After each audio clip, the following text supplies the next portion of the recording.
In today's video, I'm going to teach you how to create reports in Airtable, a task made easier with their new interface features. If you're tasked with creating visual reports and want to ensure they're both impactful and straightforward, this method will be your best companion. Let's get started by first opening up your Airtable base. You'll want to ensure you're in the base that houses all of your meaningful data. Once you're there, attention shifts to the top left corner of the screen where you'll find an option labeled Interfaces.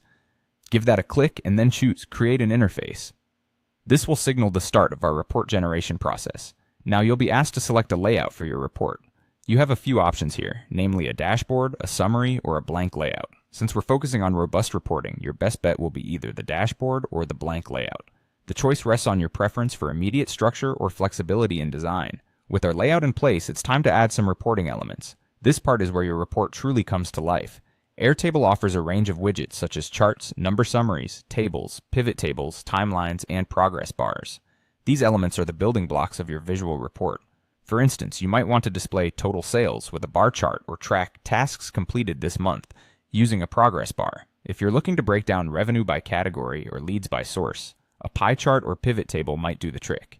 Each element you add to the report should serve a purpose and add value by visualizing data effectively. Once your visualization elements are set, it's crucial to apply filters. This is how you refine what story your report tells. You can filter by various dimensions like a specific date range, team member, status, region, or customer type, whichever best suits your reporting needs.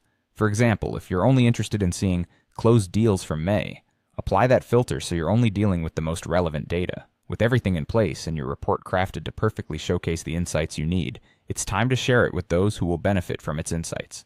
Click on the Share button.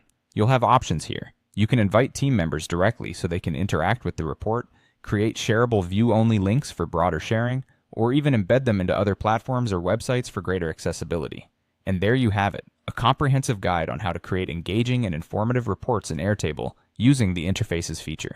With these steps, your reports will not only look professional, but will also serve as powerful tools for data-driven decision-making. Remember, practice makes perfect. So take your time experimenting with different layouts and widgets to find what works best for your needs.